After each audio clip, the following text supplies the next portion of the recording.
Thank you for joining us today. Welcome to the National Alopecia Areata Foundation's webinar, Community Panel Discussion, The Impact of Alopecia Areata on Family Members and How to Support Those Affected. Joining us today is Janelle Massey, who will lead the discussion with panelists Shayna Rubenstein, Camille Haynes, and Kevin Aldridge. I'm Judy Williams, Support and Education Director for NAF. Before we start the webinar, I'd like to cover a few housekeeping details. We have disabled chat for this webinar session. Please post questions for our panel in the Q&A section. This webinar is being recorded and all registrants will receive a link for the recording via email. And finally, please share your feedback with us. After the webinar, a link to a short survey will pop up in your browser window. Please complete the survey there. And this webinar is part of NAF's You Are Not Alone Education and Empowerment webinar series. NAF gratefully acknowledges the support provided for this webinar series by our partners Pfizer, Eli Lilly and Company, and Sun Pharma. And before we start today's webinar, I'd like to tell you a little bit about NAF and our mission. The National Alopecia Areata Foundation is the leading advocacy organization for alopecia areata. NAF's mission is to drive research to find a cure and accessible treatments for alopecia areata, support those impacted, and educate the public about the disease. And NAF's vision is an empowered community with a choice to embrace or live free of alopecia areata. To learn more about NAF support resources and research and advocacy activities, or to join us as an advocate or supporter, please visit our website at naf.org. And now on to today's webinar. We're very fortunate to have Janelle Massey as our moderator for today's webinar. Janelle is the parent of an alopecia princess, a licensed mental health therapist, and a nationally certified school counselor with over 25 years of leadership experience. Janelle is a leadership coach for school administrators, a national speaker, and an author. And in 2023, she opened up the Agility Counseling Group and balances out all of her work with meaningful volunteer efforts, such as a board member for the National Alopecia Areata Foundation. Janelle, thank you for being our moderator today. I'll stop sharing my slides and I'll hand it over to you to introduce our webinar panel.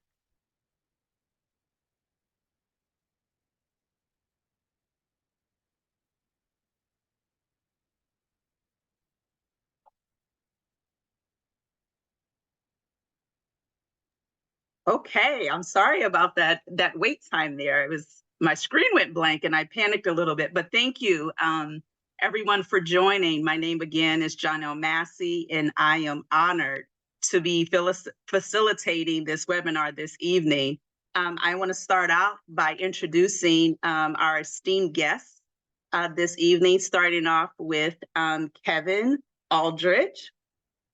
Kevin is an award-winning journalist and a pastor in the African Methodist Episcopal Church. He is also the owner of the Ohio Kings, which is a men's semi-professional basketball team in Cincinnati. He resides in Cincinnati with his beautiful wife, Marquetta, who was diagnosed with alopecia. They have been married for 16 years. And so welcome, Kevin. Thank you. Good to be here. Next, we have Camille Hayes. Camille Hayes is living in the DC area. She works in the medical field. She has a Master's of Public Health degree from the George Washington University in Washington, DC. And she is married to Jamal and has 2 children, Adam, who is 7, and Eden, who is 4. And she attended her first NAF conference in 2022 after Adam was diagnosed with alopecia in 2018. So welcome, Camille. Thank you. I'm so happy to be here.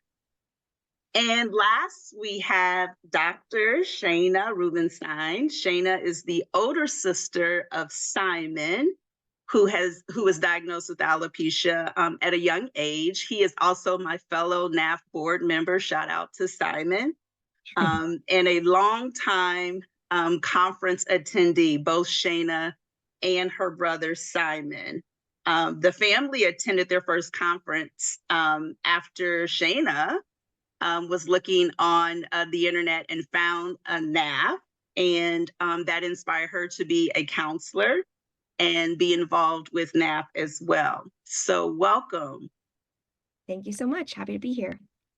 And Dr. Shana is on call right now, but she's doing everything she can to be available this entire webinar. So if she exits left, we'll know why. She is serving her community and working hard in that capacity. I wanted to actually start with a story with Shana. And I met Shana, well, I didn't meet Shana, but I found out about Shana at my very first conference in Arizona, Scottsdale, Arizona. I believe it was in 2018. And she was sitting on a young adult panel, which is like my favorite panel to listen to, especially as a mom of a daughter with alopecia. And it's nice to hear and be inspired by 20-year-olds and 20-plus-year-olds on how they have been able to be resilient through the alopecia journey.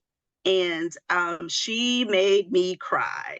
Oh boy, did she make me cry. And it wasn't that hard. It was my first conference, so it was a lot of emotion, but she talked about how she would help her brother at the high school level. They were both in high school.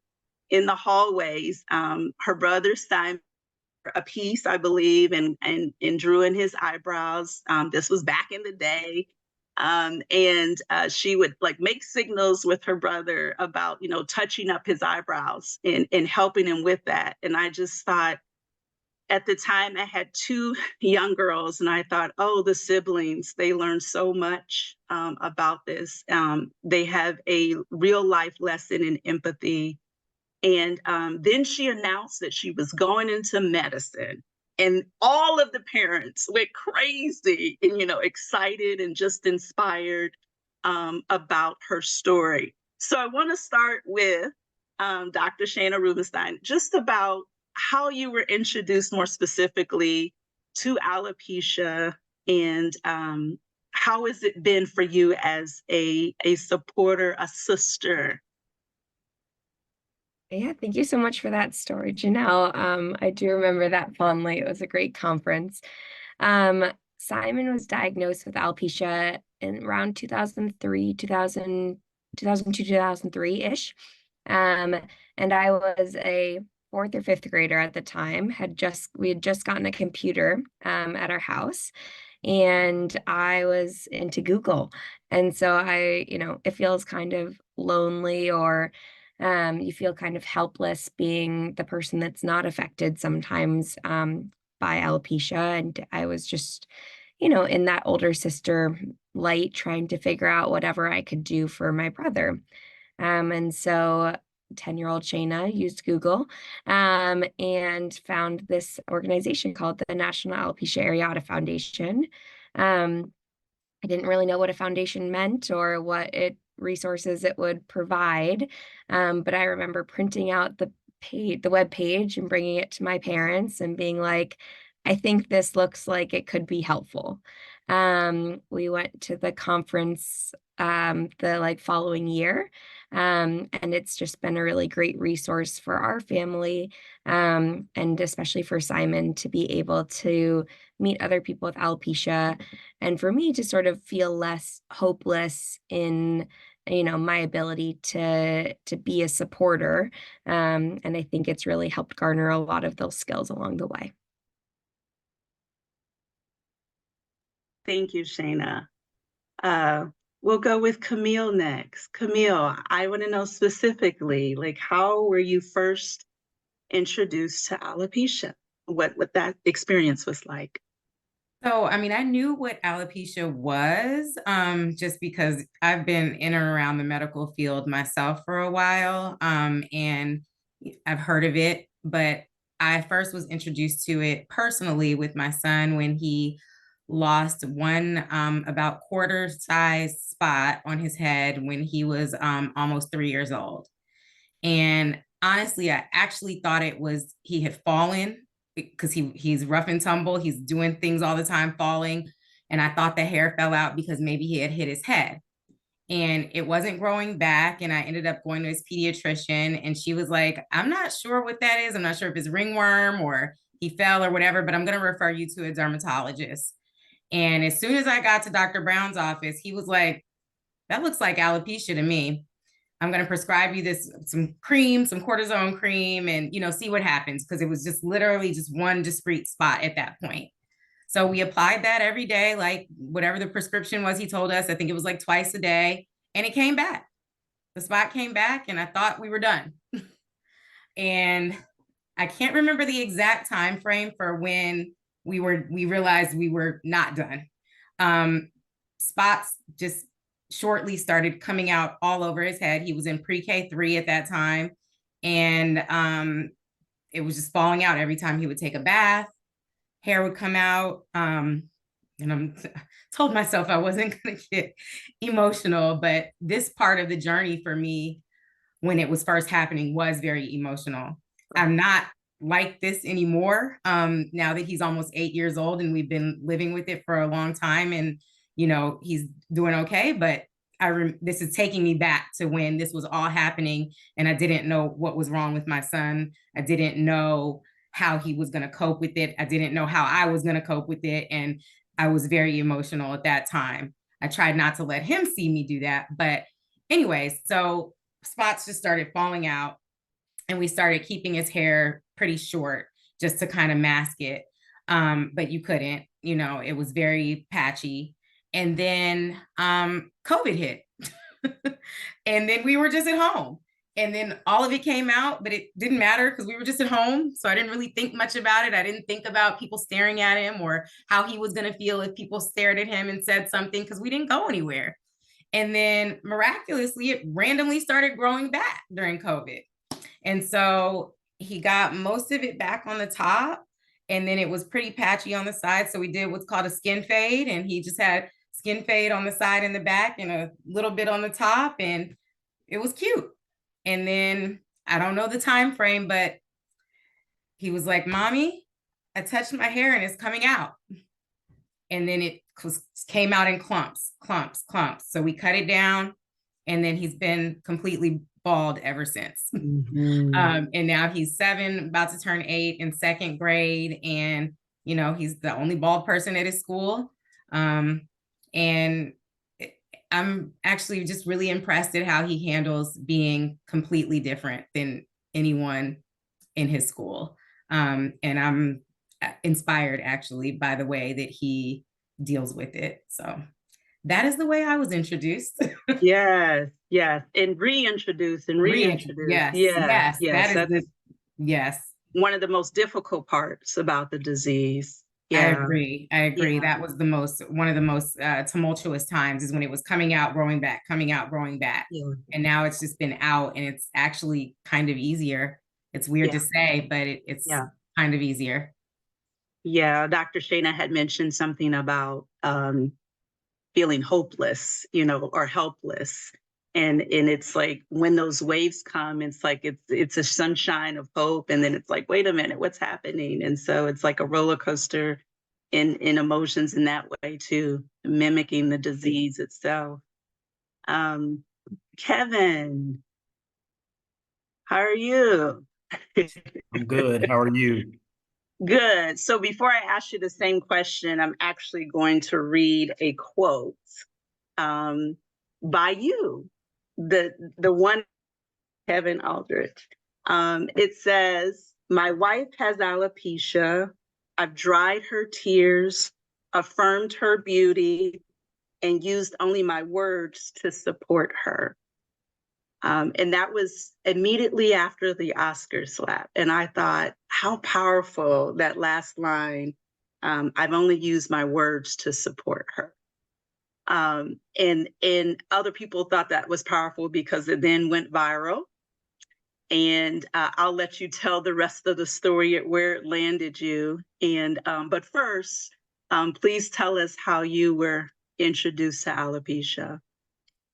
Yeah, so I was first introduced to alopecia not long after Marquetta and I got married. I'll do my best to try to tell her story. My wife tells her story so much better than I can, so I will try to do my best to do it justice here. But unbeknownst to me, that my wife had dealt with alopecia when she was in high school, and had gone through a period there of some hair loss and, trying to figure out what it was. In teenage years, there's a lot of stress that you're under. And her parents at that time thought, that might have been a cause of the situation. And fortunately, it was not something that lasted for a long time. Her hair did grow back, and she went many years without experiencing any hair loss. And then unfortunately, on our wedding day, in fact, as the hairdresser was preparing her hair for the wedding ceremony, she noticed that she had maybe a nickel to a quarter size spot in her hair. And I think that sort of immediately triggered for her that, perhaps this was something that was coming back. And so I don't think she relayed to me then or even immediately following what was going on. But eventually it got to a point where the hair loss was becoming, so frequent that she told me about, what she was going through in her history and all of that. And so for the next couple of years, she went through the process of trying to do different things with her hair to conceal it, braids, wigs, you name it. Anybody who's experienced this, who's tried to, maintain what you have while also dealing with what you're losing. She went through all of those phases until eventually in about 2012, she reached a point where she said she couldn't do it anymore. And she was thinking about shaving her hair.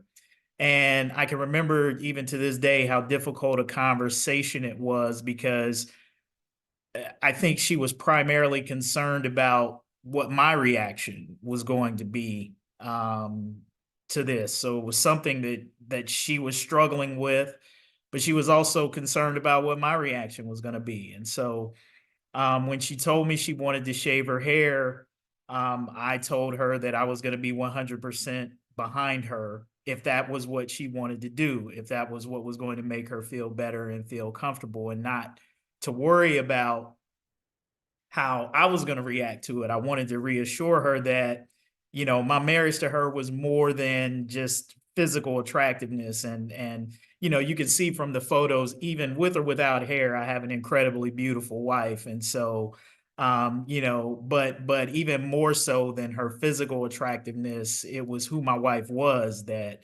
was the most attractive thing to me. And so I wanted to assure her that, that with or without hair, that wasn't going to impact how I felt about her. And when she finally got ready to shave her hair, I wanted to let her know how in support I was. I let her know that she wasn't going to have to do it alone. And so I told her, I said, hey, look, get it to a point, take the scissors and do what you need to do and get it to a point. And when you're ready, I'll take the clippers, because I have clippers at home for my own hair and shaving. And then I said, I'll take the clippers and the razor and I'll finish the job.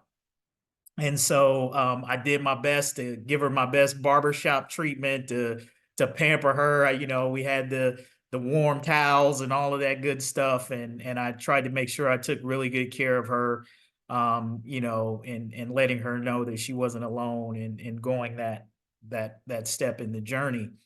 And, for me, what I was most proud of, because it's hard, I think, as everyone who's supporting someone with alopecia, it's hard to sit back and watch somebody that you love, go through just such a tough situation and you not really be able to do anything about it. And for me, the only thing that I could do was just reassure her, be there for her, doing what she needed me to do, and letting her know that I was there. But the hardest part for me was that next day after we shaved her hair, she had to go to work.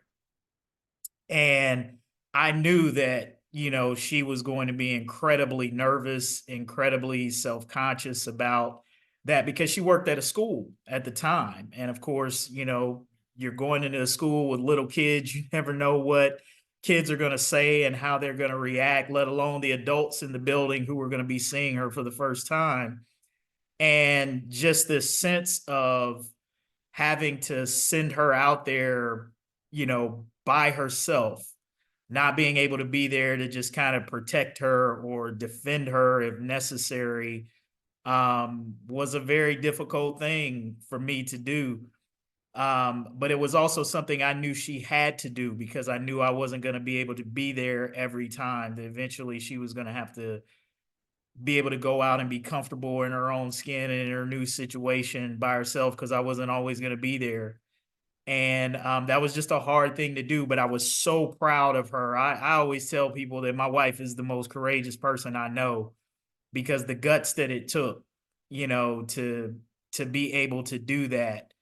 I don't know if I could have done it, I mean, and to see her be able to do that and to face her fears and her concerns and dealing with the emotion of that situation because it's different. I mean, I don't want to, you know, um, belittle the experience for anyone, but I think it is a slightly different experience, I think, for men, maybe than women, because so much is attached to hair for women and um their looks and that sort of thing. And for men, it's kind of become more in vogue since Michael Jordan, made it fashionable so many years ago that for men it's a little bit different situation. Not to say that that's not hard for anybody who's going through this.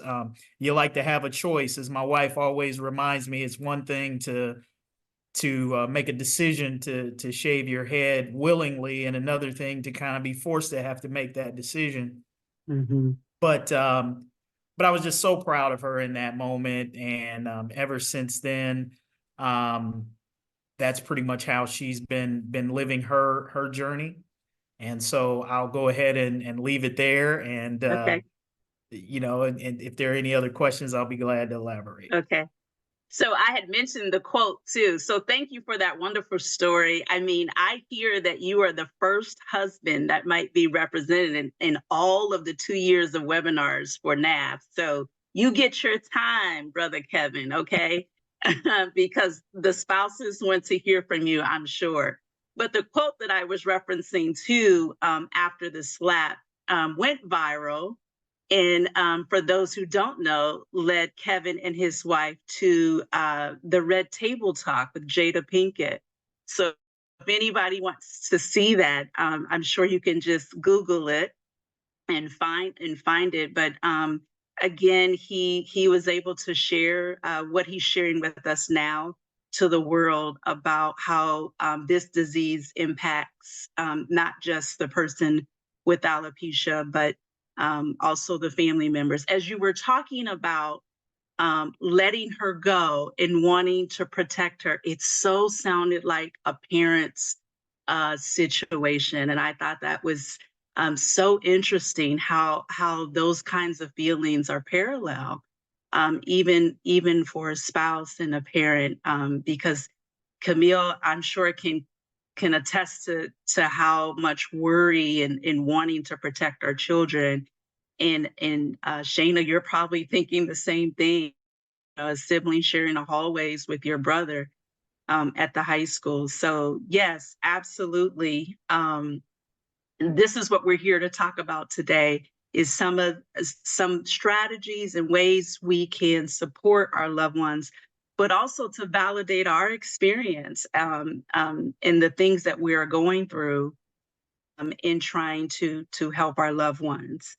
And so the that you mentioned about, doing all that you could with giving her the barbershop treatment, I'll go to Camille. Camille, what kind of strategies you think worked in helping your son navigate all of the changes that were going on? I heard you say, I tried not to cry in front of him. And I know a lot of parents ask me that, should I show them, what I'm experiencing, that it's okay to cry, or should I go hide in the room and close the door? But what has been your experience with some strategies in supporting your son? Oh gosh. So it's been a journey. It really has. With him being diagnosed so young, um, it was very confusing. I didn't know if I should bring it up very much. Should I ask him about how he feels?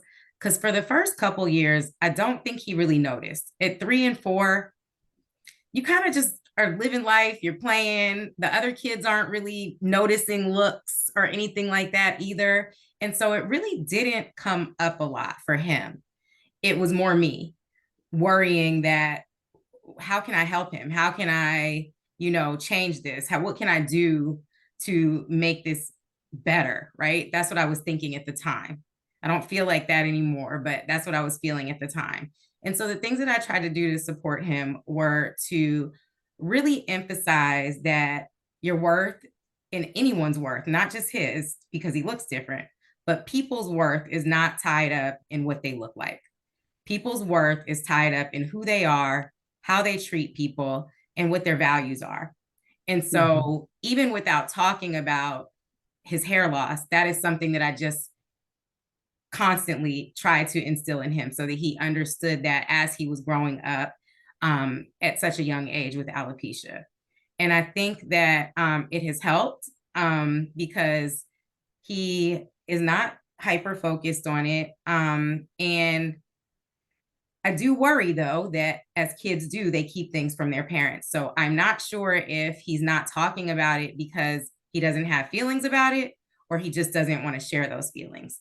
So another strategy that I use is that I do check in with him ever so often at night when it's time to go to bed.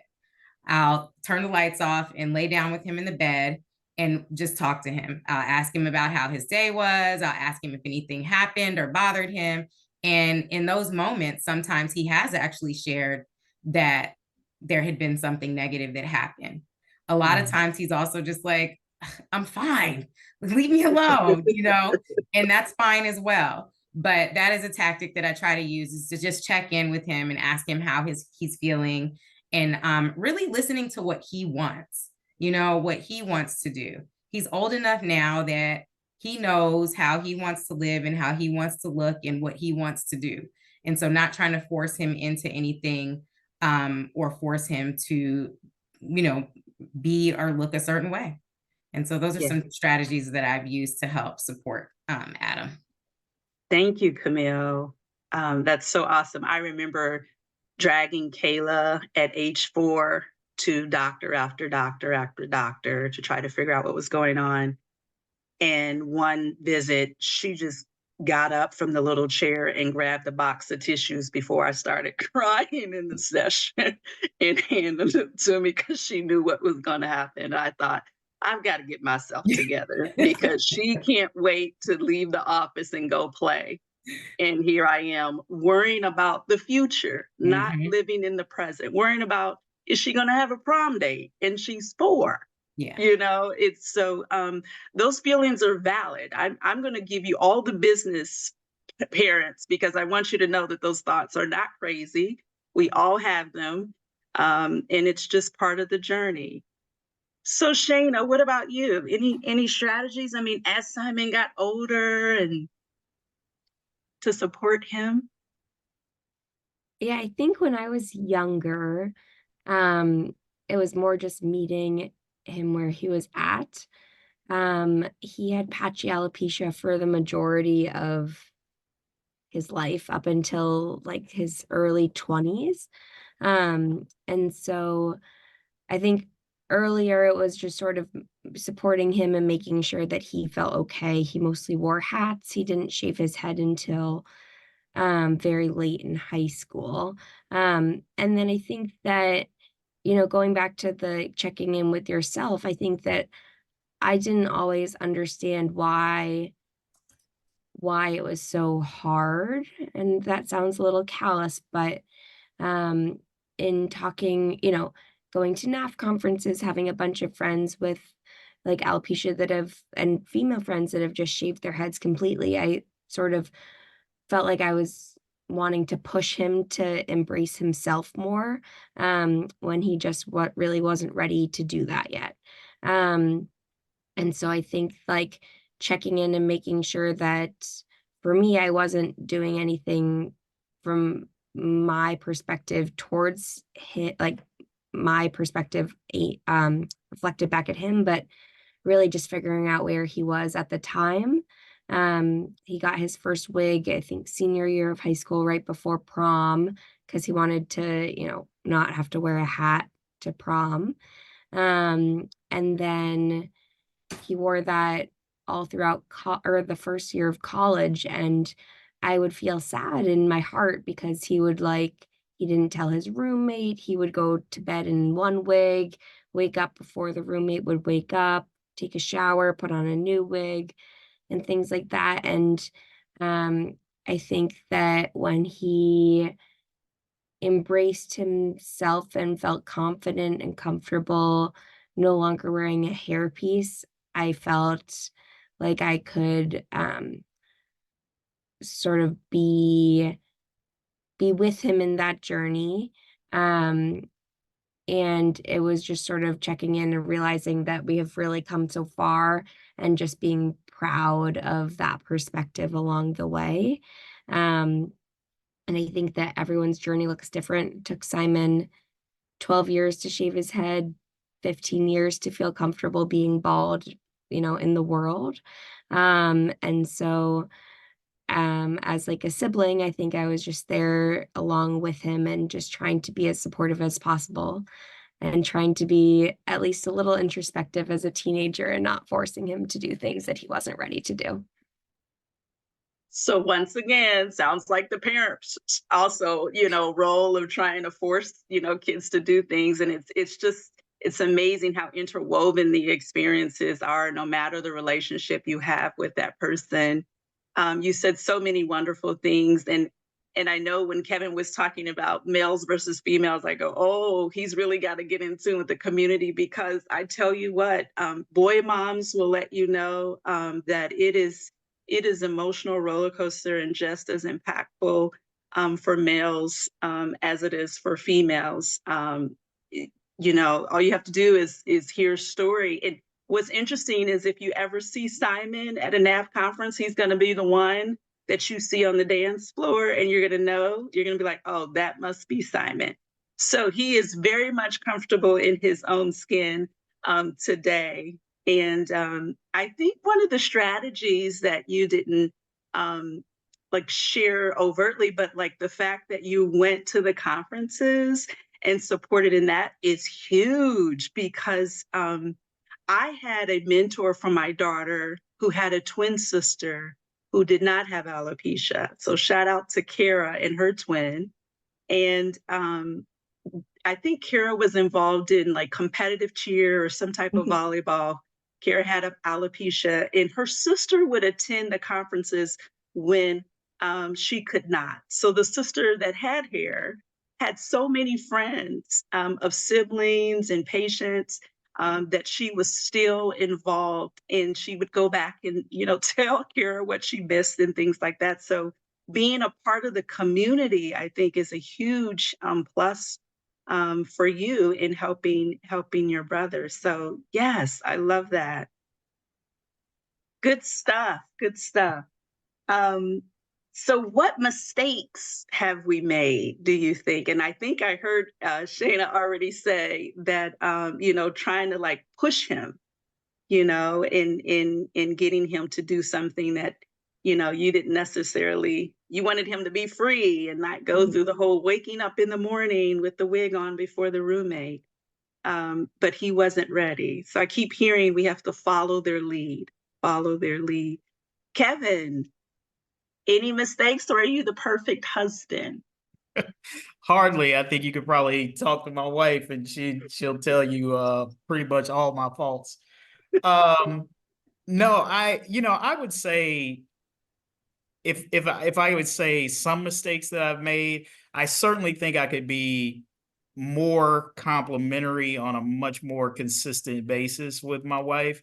I mean, the way I was raised in my family growing up, we were not overtly super expressive individuals growing up. And so, a lot of that is just kind of in my DNA. And of course, my wife and I have been married for a number of years, and as many married couples can attest, I'm sure that sometimes over the years you don't do the things that you used to do in the beginning, the longer that you've been married. And I think in more recent years, I could definitely have done a better job of just continuing to reaffirm for my wife how beautiful she is to me, and just saying that more. Not that I don't say it, but I think I could. I definitely think that I can say it more, just to continually reinforce in her, how I feel about her, what I think about her. And I definitely think that's probably the biggest mistake probably that I make, is not using my words even more than I already do, just to continue to make her feel affirmed and beautiful on a more daily basis. Thank you. Camille, what are you thinking? Okay, so a couple of mistakes that I think I've made is eh, attributing any sort of negative mood that my son may be in after being out in public to potentially being stared at or having had something said to him. So recently we went to a birthday party for a little boy, and my daughter wasn't with us. So they're usually together because we always are together. So my 4-year-old was not with us. And shortly after he went into like the play area, it was like one of those bouncy play area things.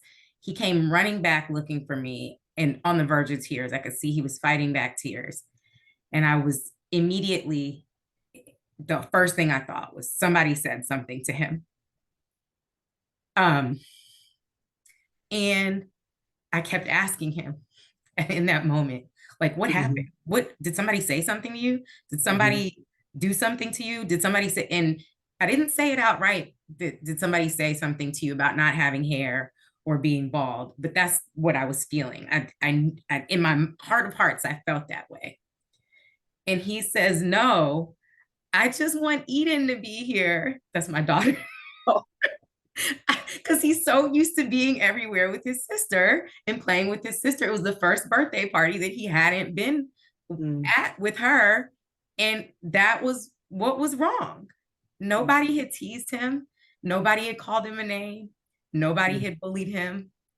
And I think my fear of that, the mistakes that I've made is basically projecting that fear that I have of him being hurt onto him when it's not even happening for the most part, Yes. So that would be, I think, my biggest mistake. And it's something I'm still working on, because that's not the only time I've done that before, when he's been in a mood or upset or crying, and I'm like, immediately somebody has said something mean to him.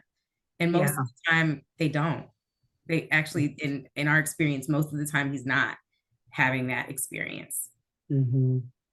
That's so wonderful. Yeah. Such insight.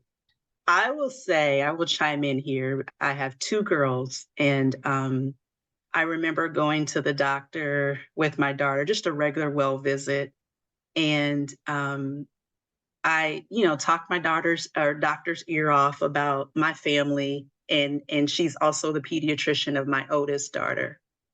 And I was telling her, what she's involved in, and Kayla's fine. And she then proceeds to recommend a book for me. And I can't even remember the title because I was so caught off guard.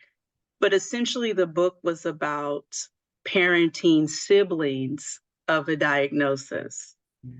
And I don't remember what I said in that moment to have her recommend this book for me.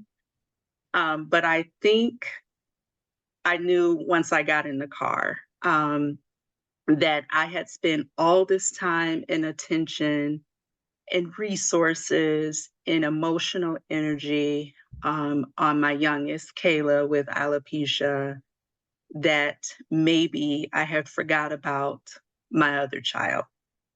And the book was about autism. And I remember I might as well go ahead and look at this book. I didn't read it cover to cover, but because I was so embarrassed. But I remember it talked about shadow siblings and the impact that that has on them. And so for those parents of children who have more than one, remember that you do. And as Camille is checking in with her son who has alopecia, I would take it one step further and jump in the bed with the other children as well and ask them how they are doing, because I began to become more observant of my oldest daughter, and like even dropping them off for school, I could see her nervousness of her sister being stared at. And I thought, oh, she's experiencing this as well, even though she didn't communicate it to me. And there was a time where Kayla did not want to wear a wig, and Aubrey would say, put your wig on, put your wig on. And then, you know, I never heard those conversations. And then all of a sudden I was attuned to that. And I thought, okay, I gotta be more observant and be more present for my other daughter. So yes. Shayna, did you want to add anything to the whole, while we're just spilling our guts on all the mistakes we've made? Yeah, I mean, I'm trying to think about, I never really thought about my mom's perspective on that in particular. I think I shared a lot of my mistakes and projecting onto my brother, but he eventually did things when he was ready. And I just had to be there with him in that moment when he was. So I think, you know, I think the wanting to help, clearly I am now in the medical field, and that wanting to help started at a young age and never went away. But I think working on just like with the siblings, you know, meeting them where they're at. And it's true, you know, your other sibling goes to a lot more doctor's appointments maybe than you do, and maybe gets to spend more time with mom or dad at those appointments. And so just checking in and making sure that they're also doing okay. Thank you. The one thing that I've heard, and I want to put one more out there, and then we'll go on to something else. But the one thing that I've heard from young adults and just adults in general about what really hurts them is when their loved one minimizes their experience. And so I think we did a whole campaign with the National Alopecia Areata Foundation with it's not just hair. And I tell folks all the time, minimization is just something that destroys validation. It just destroys it, you know. It is the opposite of validating someone's experience. And so I know that when I was sharing with people about my child's diagnosis, they would say, well, at least it's not cancer. I was like, oh, minimization, another one, you know, or it was just so many things, you know, she can run and jump and it's not affecting this, and it's just hair, and it, you know, it'll grow back. What are you crying about, you know? And it's like, just listen and validate folks' experience. So that would be something that I would encourage, and then ask for that too. I think as someone who's has a child or a sibling or a spouse, is ask your family members to do more validating than minimizing, in what, you know, advocating for them and what they need, because you know what they need. So yes. How about this? What with all of this new talks about treatment, and I know that puts another roller coaster heel for our loved ones on deciding on what to do with new treatments. How are you guys navigating that? How are you supporting your loved one through the decision making of treatments and pursuing treatments? Let's start with Kevin. Yeah, I will. I'm happy to talk about that because my wife has actually gone through some of the medications that are out now that are, you know, being um, promoted as hair restoration types of medications, and she's been doing that now, I think, for almost a year, if maybe a little bit shy of that. And I think in the beginning, when it first came around, she was reading everything that she could possibly read on it, consulting doctors. She was inside alopecia groups and talking to others who have maybe been a part of trials or other things in that nature. So she was completely engrossed in the research, and I tried my best to kind of mirror that and know as much as I could. And my biggest concern was really just to make sure that whatever medical medicines she was going to be or treatment she was going to be going through were safe and weren't going to have any negative impacts on her health in any other way. But it was her decision as to how far she wanted to go with that, because even prior to that, she had tried the shots in her.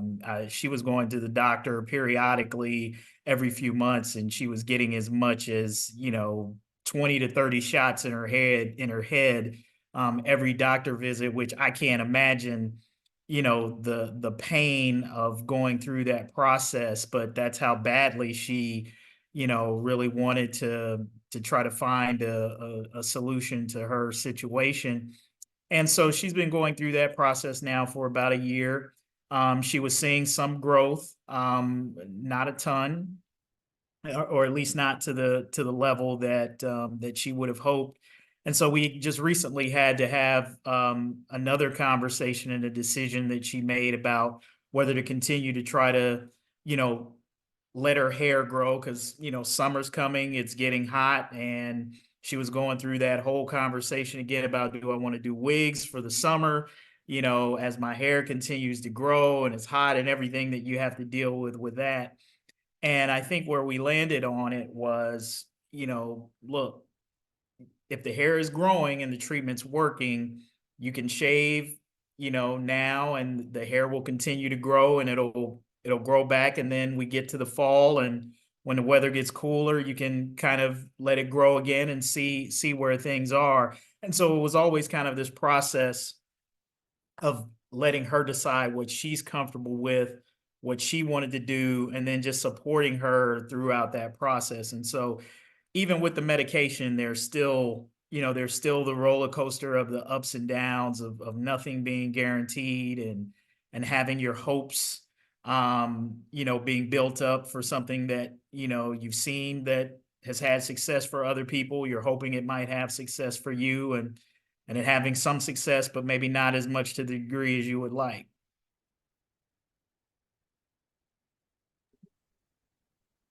Anyone else? I'll open the floor for this one. I can go. I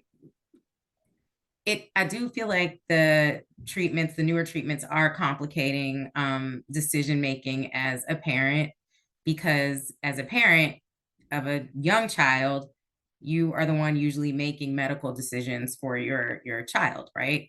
And it's hard, because if you make the wrong decision, and some of these treatments now, you need to use them in a certain period of time. They're not as effective if they've been without hair for longer periods of time. So if I decide, no, I'm not going to let him try one of these medications, and then it's been too long, and then he wants to try it when he becomes an adult, have I taken his choice away from him, right? Or if I force him to try it and he doesn't want to try it, I've also taken his choice away from him.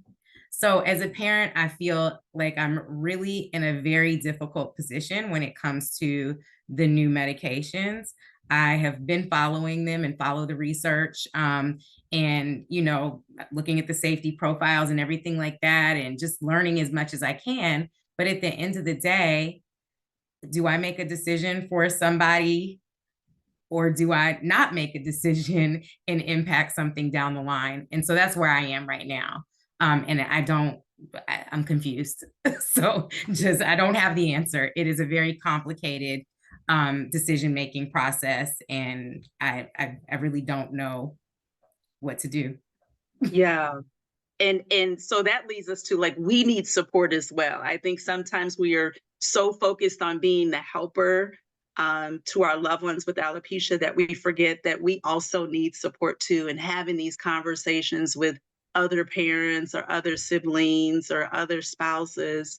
And I know that if there was the most overwhelming emotion that identified our experience, especially as parents, it's guilt. I mean, like, I don't know if anybody can compare to parents of children with alopecia, because, you know, you just feel guilty no matter what decision you make, you know, and it's so, like, being able to process that guilt with the support system of our own, I think, is the advice that I would give to loved ones. And I know we have to wrap it up a little bit, but the one thing that I want to make sure is that each one of you share with our community here on our webinar a piece of advice for folks who are supporting loved ones with alopecia. What do you say to the sisters and to the brothers and to the husbands and wives? Your last words of wisdom. Let's start with Shayna. Think about that. I think more than asking what they need is just being observant into how your sibling is managing and walking through the world.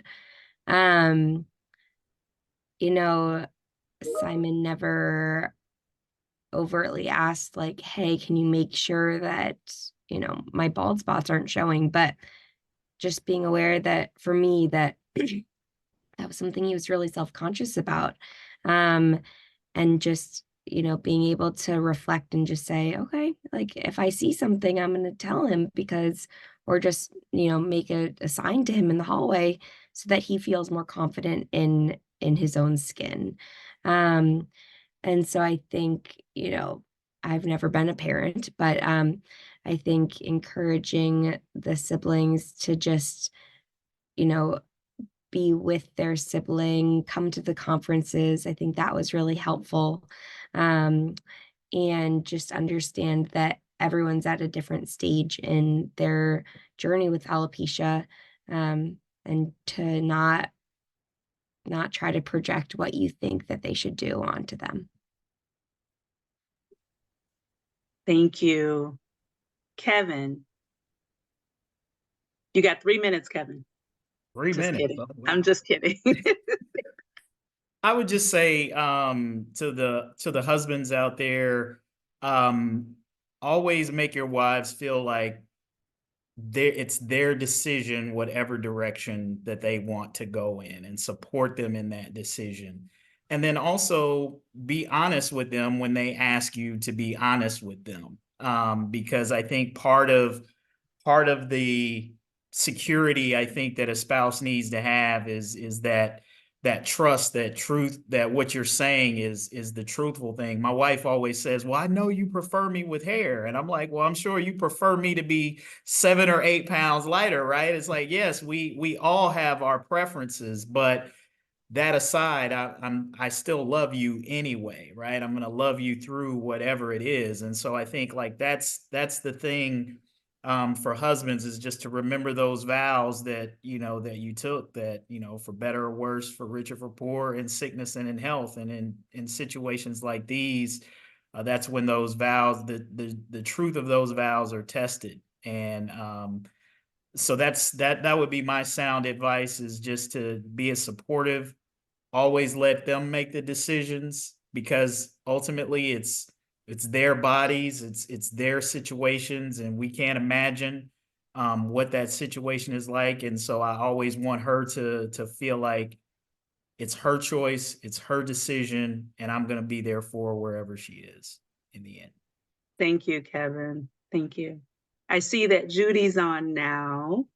Yes, thank you. I didn't want to interject before. We're getting great questions, but it's been such a great discussion, and you've answered a lot of the questions that have been coming in, so that's wonderful. But I have two folks who have submitted just some advice, and I'll read them off. And it says, let your children take the lead on what they want and need from you as a parent. As Michael J. Fox said, happiness comes in proportion to acceptance. And then another attendee reminded us that it's important to also provide support for your child's non-affected siblings. So with that said, I just want to start with one of our questions that came in. Is there an age or a length of time living with alopecia that it gets easier?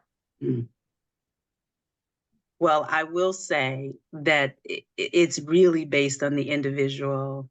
I mean, Shayna gave an example of her brother, where it took him a while before he felt comfortable in his own skin. I think that question is very similar to grief. And I think the reason why is because as a therapist, we always say loss is loss. And we know that people grieve differently. And so coming to grips with what they've lost, how they're going to cope with it, it doesn't have a timetable. And Camille, I mean, she got tearful a little bit, and she said, it took me back to when it all happened, when she was telling the story again. And so then we also have these peaks where we kind of revert and we relive the experience again. So I don't know that we ever, completely, accept it. And some people live their best life now, and it didn't take them very long. But I do think it's an individual experience, and based on a lot of things. And I would say just be patient and gracious. And the young kids are always saying now, your feet are. And I love when they say that. That's a thing now. So, that's where we need to be where our feet are, and take it day by day. Great advice. Thank you, Janelle. There's another one. How do parents have the discussion regarding treatments for alopecia if their child is interested in trying? I Yeah. could take that one. I think it's a really good idea to have the discussion about treatment with your doctor, with your child's doctor or dermatologist, because they can give all the facts, they can talk about the research, they can really help you understand, the ins and outs of the medicines that are on the market these days. And so if they're interested, I would make an appointment with your doctor that you trust. Or if you need another doctor, find one that is an expert in alopecia. There are several out here, and NAF has a really good network of providers that can really help you understand the medications and the way they work and all of that. So I would say start with having a discussion with your provider and take it from there. And I think too that they were asking, like, how do you have the conversation with the kid as well? And Camille, I think it's really good, especially when you might be an emotional parent, is to take the kid to the doctor, Yeah. and have the doctor explain They all talk of these to the things. kid. Yeah. We just went recently and she was talking directly to Adam. She was asking him how he feels, what are his experiences, what is he thinking about treatments. So it was a very enlightening and I think experience for both of us.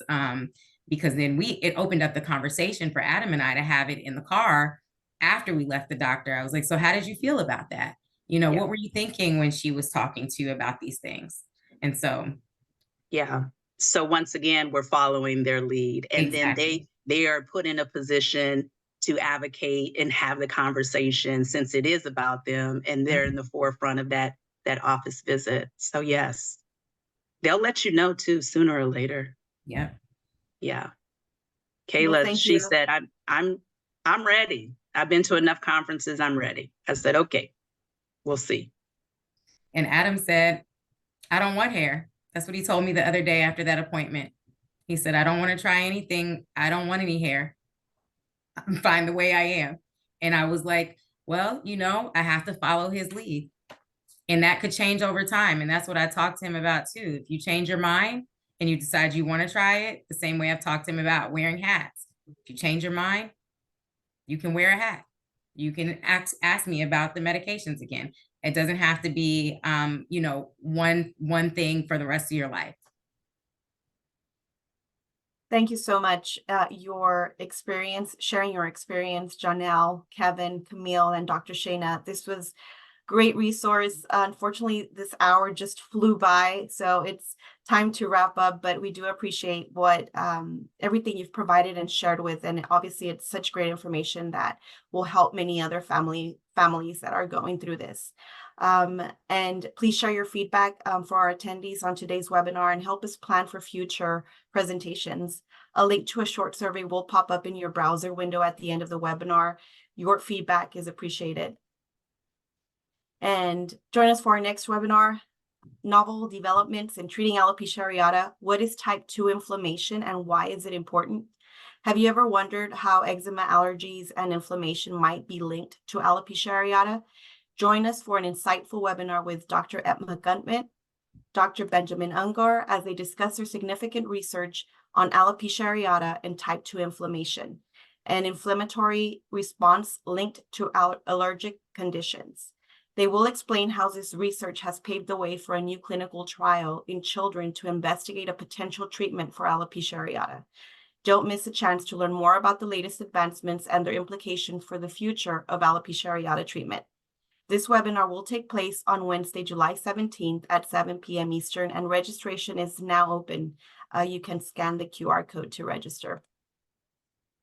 And NAF's conference is just around the corner. Don't miss the opportunity to meet with Janelle, who is actually presenting at our 39th annual patient conference. The NAF patient conference is taking place in Washington, D.C. on June 27th through the 30th. The conference is the largest gathering of the alopecia areata community in the world, and you're invited. It's your opportunity to hear from leading experts in alopecia areata like Janelle Massey, Dr. Brett King, hear personal stories from speakers like Joel Crawford, Emmy-winning broadcaster Aziza Schuler, as well as meet others living with alopecia areata. Register today, and we hope to see you there. And on September 28, 2024, together on one day, we will walk for alopecia to shine the brightest light on alopecia areata, to raise funds and show the world that it's not just hair. So join us at the San Francisco flagship site, a volunteer-led community site, or do it yourself and walk where you are as a team or an individual in your neighborhood. Everyone can participate, raising needed awareness, hope, and funds for alopecia areata research and services. We hope you will participate and join the Walk for Alopecia movement. Don't forget, the NAF does offer a number of resources and programs to the alopecia areata community, including support programs, teen support groups, our youth mentor and legislative liaison program, the Doctor Finder, as well as news and webinar links and how to get involved. To learn more about NAF and the resources we offer, please visit naf.org or email us at support@naf.org. Thank you again to our panelists, our speakers. It was great seeing you, and thank you for attending this webinar today.